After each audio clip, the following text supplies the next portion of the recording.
fluffers. So these are going to be effectively almost like the camp manager or curator for like their shift. They're going to basically be looking around for any kind of safety hazards, kind of making sure that the water coolers and the main infrastructure pieces of the camp are going well. Contacting me or Caitlin when they find something out of place. But it's also a place to be able to welcome newcomers to the camp and really be able to talk a little bit about what we hope to accomplish with camp, what big culture is about, and to share a little bit of what we're bringing out to the fly. Guys, we are a theme camp. What that means is we don't close ourselves off to anyone. We welcome people, and there will be designated programs in which people will actually seek out our camp to take a part of the program. We need to be there to welcome them. We need to explain what an orbot is. We need to tell them about the great orb that's sitting out on the playa. That is what participation is all about. So, you know, we can kind of describe a little bit more that the contributions lead is again kind of like figuring out how to make sure that everybody's got what they need. We'll obviously have some bar time, so somebody who's going to kind of or woman, you know, kind of making sure everything is stocked and filled and running smoothly. We'll need some decor leads, ideally. That person is going, like, we're going to have at least one person who can help us with sourcing and packaging and helping us ship some of those things out pre-playa. And that's an important role that we'll want to make sure that that person is also out with us on playa as part of the early build team. You get to use your design brain here.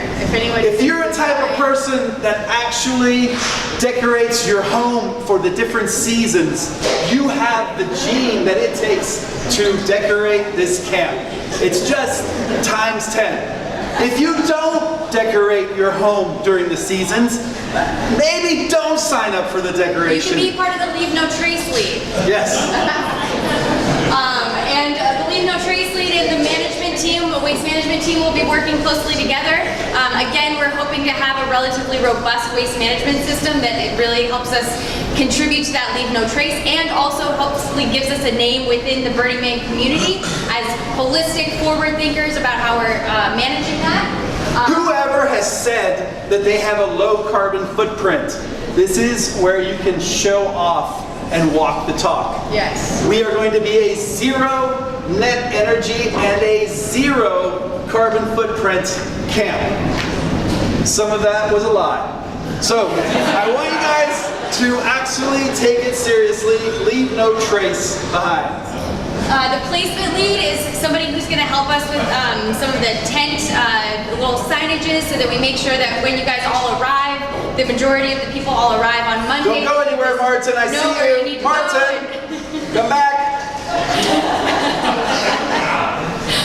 You know where you're sleeping. You'll be able to again ice leads. You can work with Manon and keep cool doing. Anybody leave a sign shower lead? Shower lead.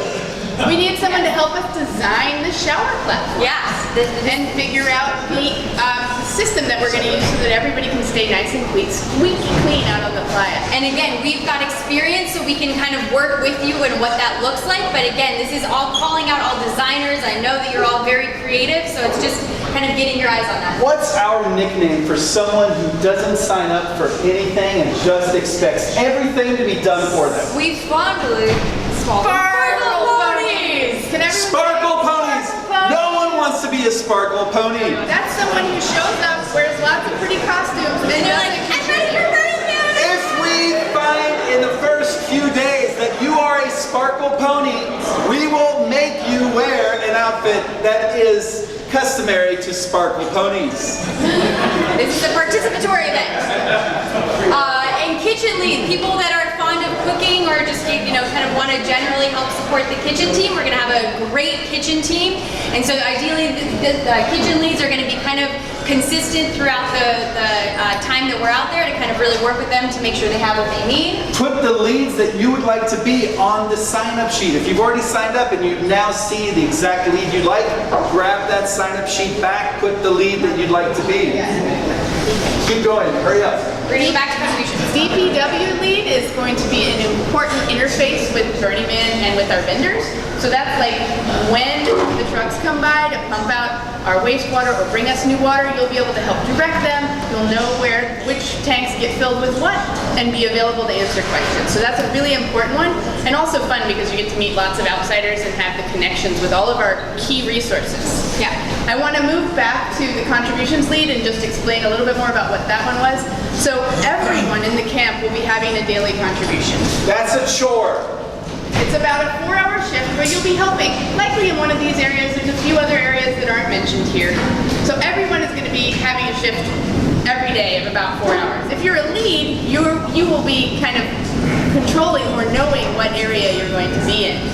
And the contributions lead will be helping us to create a schedule for all of the Bigsters of who's going to do what when. And we'll be on site helping to fill gaps when gaps are there. We'll have some people who are floaters in case we need more help in the kitchen, or in case we need an extra person at waste management. So if you like helping figure out matching people together and you feel like you have a good sense of the people here at Big, or you just want to get to know everyone really well, that'd be a great job for you. Contributions lead, it's a really important one. And we need that person to start working with us to create these beautiful spreadsheets of who's doing what soon. And I know everybody's really excited about what area they'll be in. So we can quickly continue to move through the general, like how not to die. I know that was mentioned before of how are we going to continue to make sure we survive. So we've got a couple survival guides that we'll pass around, but we'll want to make sure that everybody reads that. And we'll have them on hand kind of near where Kai and I are sitting in case you just want to come and check it out at some point. Elements. We are in the middle of the high desert in Nevada. Black Rock City does love you, and it also deserves respect. The elements are real. There is hard pan alkaline dust. The dust is very fine and it is alkaline, so it has an interaction with your skin that's just a little bit different than regular dust. It's corrosive. It can corrode things like bikes and all of those other things, so you'll notice that the things that we will be using have been out to Burning Man before. It's a whole kind of element that we consider. There are going to be whiteouts. Whiteouts. That will be something that happen. Don't worry. If you have the things that I am wearing, you will mostly be fine. Goggles and a dust mask will help you survive. You will feel fully confident that you have everything you need. Again, having water and just knowing this too shall pass. As scary as it may sound, it actually feels pretty cool on your body. Like say you're wearing a bikini and you're out there, you feel kind of like, wow, I'm invincible. Because you're really just in this swirling dust and then it'll pass. And that happens. It's a cool experience. It is a cool experience. Sometimes 5 minutes. I've been in a dust storm way out on Deep Playa for maybe up to an hour. But usually if you go out on Deep Playa, you'll be very prepared. You'll have your backpack, you'll have your water, and so you'll just hang tight. And you know, yes. What is deep quiet? What's that? So the way that the city is set up is that it is, the majority of everything happens kind of around a city center, and there are art pieces that the actual perimeter of the city itself goes out farther. So you'll hear what is referred to as Deep Playa as where there are no camps or anything else, but there are art pieces. There are things that you can go check out, and I mean there is a perimeter around the whole thing. Let's so you'll get call lost, but- like Playa where when you look out and you see 1,000 people. Let's call Deep Playa when you look out and you see 2 people. or just, you know, lights in the distance. Are there crumbs to like get that in hand? Or? No, there are no crumbs. Something I will say is an important thing to do when we get there. You'll just kind of want to get a sense for where our camp is in relation to some big structures. The great news is we have a giant orb out on, like, that you can ideally see from Deep Playa. So you'll be like, that's generally where our art piece is, and I know that our camp is relation to this art piece, and the man is here and the temple is there, but If you go deeper, then the orb is actually on the horizon. There are 2 mountain ranges. It is a valley. Follow the mountain ranges deeper into the valley. There's actually a perimeter around the entire Burning Man area. If you get out to what they call the trash fence, you are as far out as the Burning Man participants are allowed, and you can pretty easily find your way back by following the trash fence. So you really won't get lost in the valley. Yes. And part of the fun, you know, is getting lost and finding yourself, I have gone outside of the trash fence. which is not recommended. Which is not recommended, thank you. Special case. Special case. We're so really surprised, Kevin. Yes. So yes, rain can happen out there. Hopefully it doesn't, but if it does, things will get very solid very quickly and muddy, and it's a little intense, but you know, we work through it. You just gotta be prepared. That's why boots like this is part of your packing is essential. Having closed-toed shoes that you can wear for the majority of the time out there will make your feet feel a lot better than just wearing flip-flops or other things where your feet are exposed. Because the playa dust can get corrosive, you can get something which is called playa foot. It's really uncomfortable. Your skin kind of cracks a little bit. That being said, there are camps out there that are dedicated to just helping you make sure you can restore that, so you can go get a foot bath at some the heebie-jeebies, or you know, other places that are just like, here, take a load off, drink some water, massage your feet, put some lotion on. And it's nothing that a little coconut oil or lotion won't soothe. And we'll help make sure you have everything you need to take care of that at camp. The days can get very, very hot. So hot. So hot. Sometimes over 100 degrees, so having like your hat, your water. Yeah. I'll tell you, it was 108 degrees yesterday in Nevada, and that's June. And not the desert, And not the desert. Yes, so it will likely be hotter this year. Last year it did get up to about 110 while we were out there. So it can just be prepared for that heat, and when that happens, you know, find some shade, but drink some water that has ice in it, it'll be great. So pay attention when all of this is happening, because you need to rest when you need to. We will make sure there is shade. And if you find that your friends are kind of getting a little wobbly or something like that, it is the time to check in and to be like, have you had water? Do you need to rest? Do you need to eat? All of these things, you know, you do go through a lot more liquid than you anticipate. So the night is not hot, right? It will be warm. It sometimes does get pretty cold, especially if you end up staying out all night. You might find that at 5 in the morning, you're really cold. That's why having a fur coat with you or layers is also great to bring out with you in your backpack. When you're going out to explore, you know, you might find yourself out around sunset and you're like, oh, this is great, the temperature feels great. All of a sudden, you know, after it gets dark, the temperature might drop a little bit and you may be a little far from camp. So it's important to just plan for both hot and cold temperatures. Safety is key. We want to make sure that everybody has lights. So lighting up, having lights for your bikes, LED wires, anything that you can help either illuminate yourself or your bike. We will have the bikes out there, but please plan on bringing your own LEDs and all of those things. We'll send you a list of where you can get those things. What do we call someone who doesn't have any lights on them at night? Darkwad! Do not be a darkwad. Don't There have be a even been darkwad. known to be people sitting out there with squirt guns full of glow paint, and if they see people going by that are unlit, they will shoot you and get you covered in glow paint, because it's dangerous. People are riding bikes. It's dark. If you don't have any lights on you, I mean, someone. There are fire-breathing automobiles, art cars that are going around. If they don't see you, you're a dark wad, you might be a crisp wad. So please, wear glowing clothing. Glowing clothing and lights.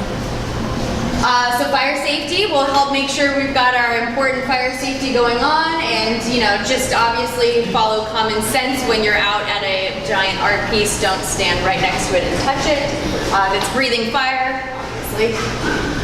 Basics, we'll kind of send you some stuff around costumes and things like that. But the shift pod dwellers, everybody will want to bring their own camping mat, sleeping bag, and pillow. And anyone in an RV as well. We need to also bring. Everyone needs to bring their own bedding gear. And Own sheets. Yeah, there's Own sheets for the RVs, own sheets, sleeping bags, pillows for the shift pods. Everything is completely empty. Has everyone gone through the shift pod tent? That was like so lame. Have you guys all gone through it? I don't think so. If I actually asked everybody, they would honestly then have to say, no, they didn't. I want all of you guys to go in there because this is where we are actually thinking of you guys. When Sayulita and Caitlin saw that tent get built, they said, oh, so this is a tent for 4 people. No, it's a tent for 2 people. Very spacious. It is so spacious, and why we're doing that is we're thinking of you. You will need a spot to get, to go and decompress. You will need to get a spot where you can go to sleep for a few hours during the day. When you zip that thing up, it's going to be dark inside. We thought of you with all of your gear and your furry coats and your LED strings that you're going to be basically exploding some kind of backpack or suitcase inside. So in reality, 2 people are 4 people because you're bringing another person in that suitcase. So please, we are giving you guys the most amazing experience in that tent. And for anyone as tall as Ben or Bea, if you're walking into that tent, you can actually stand up. Another luxury that if you see some of the other tents and spaces around on Playa, there's no way that you can actually do all of that. Okay, so safety third is a common expression. I'm really going to ask that we continue to keep safety first because, that's important. There are some must-haves. You gotta have a sun hat, sunscreen, absolutely. Again, we'll have all of these things kind of in the camp materials, but it's radical self-reliance. When you're out there, you wanna make sure you have what you need. Also in the survival guide, and everyone needs to read this. It's a requirement. You will pass, everybody. So guys, the tickets have been sent out. You will be receiving your tickets over the next days and weeks. The Copenhageners actually had to send their tickets either to my address or to the big New York address. So we're collecting all of their tickets and we're going to be giving them to them when they actually need them. I want to now ask for your adultness, your responsibility here, because you, being here in America, had your tickets sent to your address. Some of you have ordered 2 tickets, meaning you're not only responsible for your own ticket, but somebody else's ticket.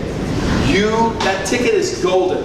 Literally. You lose it between now and then, you don't have a ticket, and it will not be replaced. That ticket is like $1,000. And it's just like $1,000 bill. You need to put it someplace safe. You got to put it someplace that you're going to be able to find it. And it is your responsibility, the person who bought the ticket for you and yourself, to know when you're actually going. There's some people that are going early. Guess what? They need their tickets. If their ticket is still at the person who bought it for them, but that person's not going until later, then you're stuck outside the Burning Man. They won't let you in without that ticket. So please, get your tickets, keep them on you. It's like $1,000 bill. And when you are getting ready to pack to go out there, that is next to the most important thing that you can bring beside yourself. It's a passport. So just kind of go over some of the must-haves again. We'll make sure that you guys have a list of everything so you can go through your packing list as it gets closer. But just some key things: dust masks, hand sanitizer if you want. The sturdy walking shoes is key. Camelback, some water bottle you can take around with you is key. Dust goggles is key, and then LED wire headlamp, some sort of lighting thing is also really important.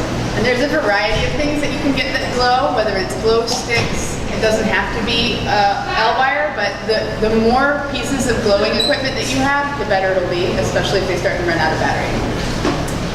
Should have kind of things that are nice to have, but I think some of these are actually Go back one. Yeah, no, a little bit more important. So in terms of the reusable travel mug or some sort of cup, this is also a key thing for you to have because you're going to be riding around out on Playa and you might find a bar or 10. And what they're going to do is offer you a drink. But if you don't have your cup, they won't give you a drink. So important to have that. Tie your cup to your loophole in your pants. Little carabiners. And just carry it with you. If you're wearing a dress that doesn't have loopholes, Backpacks. I like to always have a fanny pack or a leather belt that has pockets in it to carry things in. That's really useful when you're riding a bike. Earplugs. This will be one of the most sound-intensive experiences of your life. Remember, the loudest concert that you've ever been to and then 6 days of that concert going on simultaneously. Never stop.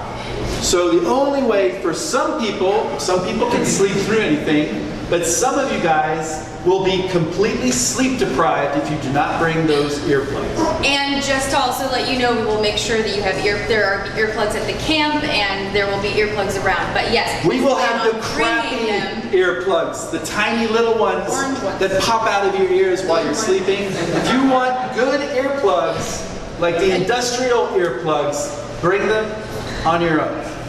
And if you're out on playa, having your either physical ID or a copy of your ID will allow you to go to some of the public open bars. Yes, bring your ID if you plan on drinking it for anyone. That was a lot of information, and I'm sure you might be overwhelmed or feeling a little like, I don't know, but if you have any questions. Now's the time to ask. Yeah, let's start on this side. Who has questions over here? I know there's a lot of them. It doesn't look like there's a lot. Do we know where we're located? No, we do not have placement yet for our camp, but as soon as we do, we'll be able to give a sense for whether or not we're on which side we're on. Slated for sometime in July. And ideally, we're going to be, so there are a few big sound camps, kind of going to what Kai spoke of. There are quiet places on Playa, but there are kind of big sound camps that happen on a couple of the big streets. So ideally, we're not going to be right next to them, but again, we'll do our best to make it quiet. All right, I want you, yes, Alex. go ahead, Alex. Last time we talked about being served breakfast, brunch, and dinner. What about lunch and snacks and So, Alex will be the person that actually wakes up at lunch expecting breakfast.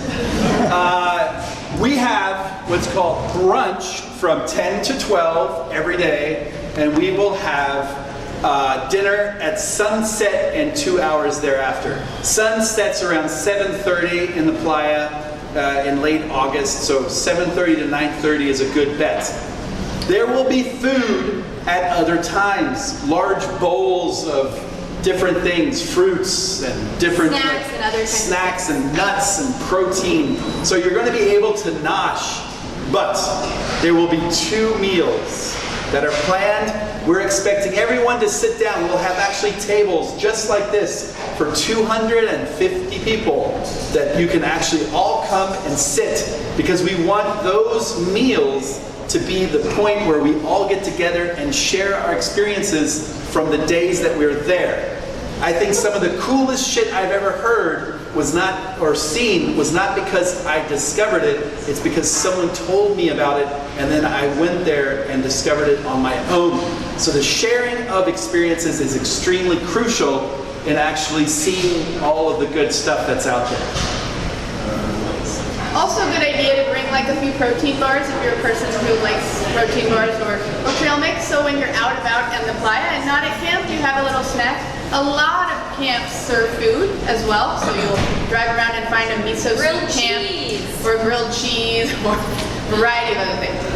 Ben, Ben, Bringing our own bicycle, bringing an art bike or something, how, not a good idea, okay? we have Bjarke, at his request, has asked that we have a bicycle for every single Orbater. So right now, we have 230 bicycles. You will have a bicycle if you come out to camp. Now that's not going to be pimped out in any way. If you would like to have an art bike, then I would suggest we could look into you coming with an art bike. I must say, however, the charter flight that we are taking has a weight limit. In order for us to go all the way to Playa, if we break the weight limit, it will land and have to refuel. Might have. You're either going to have a 6-hour flight to Reno, or you're going to have a 9-hour flight to Reno. You decide. I think that we should just plan that maybe the stop might be likely, and that if there are things that you want to bring that you feel will not fit on that plane, there is a container that will be organized from New York going out to Playa. We'll give you the information. You can coordinate getting something on Yourself. that. Renting with them, the costume cult. Yeah, so we will make sure that you know how to do that. In terms of bikes though, there's at least 3 large Pimp Your Bike camps during the first part of Playa. So even though you have this bike with nothing on it, you'll be able to go get glowy wire and stickers and I don't know, furs, whatever you want to put on the Banana bike. seats. Well, so I mean, you know, obviously as part of the gifting theme, when Sparkly. theme camps are there, there's what kind of offering do you have? And so, exactly, some camps are just like, we've got a whole bunch of art supplies, so come and do that. And when you get there, you'll also get a little booklet of all the things. It's called the What, When, Where. And so you'll get a sense for like, Tuesday at 2 o'clock, there's a Pimp Your Bike camp, and it's over at this address, or you know, whatever else. So there's lots of resources out there. It really is a community. It's a city that everybody's participating in. It's pretty cool. And before I asked everyone if they knew someone who had been to Burning Man, I'd like to invite or ask all of you to call that person and schedule like a lunch date to just chat with them and find out about what they think about Burning Man, what they think you should bring, because they know you and they're going to be able to help you figure out some of the questions you have. And if you do that in the next month, I think you'll feel a lot more comfortable with the smaller details. All right. Are we gonna hold events or anything at the camp? Or what are we doing? There's programming, and the programming bits and pieces are going to be, this is actually where we're also asking you to start becoming participatory with the actual programming. There's a framework of events. We are the ones that then will fill out the framework. So, didn't we have a programming lead? That's me. Yeah, that's you. Oh yeah. He signed up for this. I am the programming lead. So if you want to support on his team, I would love your support. Yes. And we basically, some of the things that we're doing, space cowboy jousting. Well, to be determined. to be determined. Yeah, let's say Total. To be discussed. yes. Space cake These are some of the jousting. ideas. These are ideas, and it's all part of refining the process. We have, what was the other one that was funny? I don't know. What was it called? Yeah. We have Orbot lubrication. So, no, guys. Every Orbot needs a little lubricant. It's like a WD-40 party. That's what we call it. Everyone gets a 40 ounce taped to their hand. take this all with a grain of salt. Take this all with a grain of salt. Yes. All right. Are the questions? Yeah. Yes. All right. I wanted everybody to hear out these amazing people who have actually volunteered to be leads. And hold your clapping until the end, because this is pretty amazing. We have Ben as fire lead, Simon, kitchen, Corliss, kitchen, Seo-Young, kitchen. No, sorry, bar. Sam, bar. Tracy, kitchen. Benson, ice. Ning, ice. Manon, ice. Max, bikes. Autumn, bikes. Taylor, bikes. Isabella, bar. Yeah. Casey, leave no trace. Nice. Nicholas, leave no trace. Nice. Carolina, cleanup team. Yeah. Nicole, bar. Sebastian, burn barrels. Peter, kitchen. Patrick, camp setup. Lawrence, orb. Gabrielle, cleanup. Fabian, kitchen. Emily Bowers, shower. Florencia, shower. Benno, leave no trace. Jeremy, bar. Alana, ice. Kelly, ice. Yazzie, bar. Now, what that just told you is that there actually leads about 10 or 12 or 15 for ice, bar, and kitchen.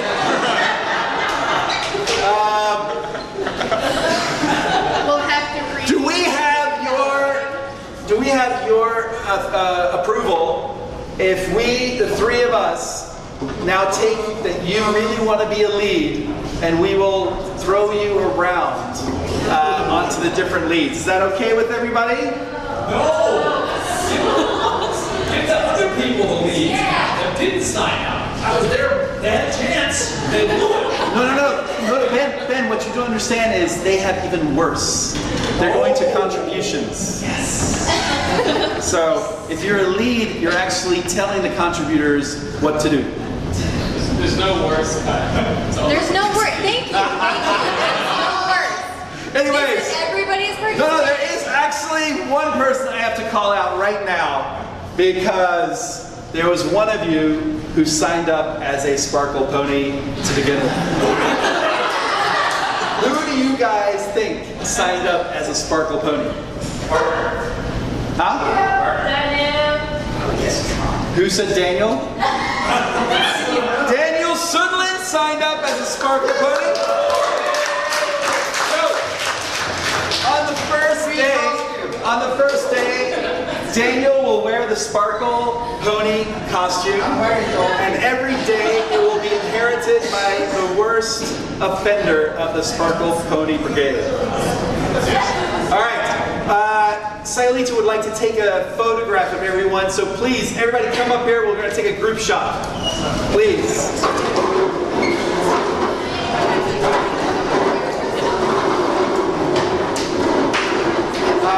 Chove, take a picture.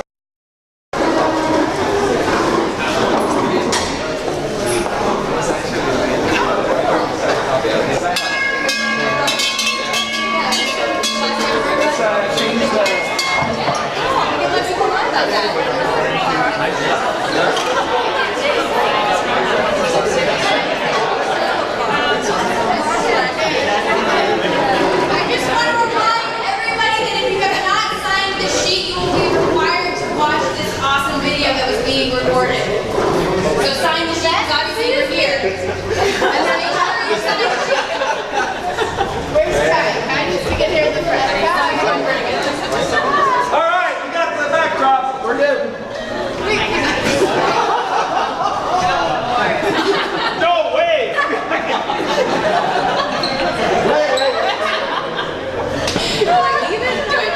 I don't know.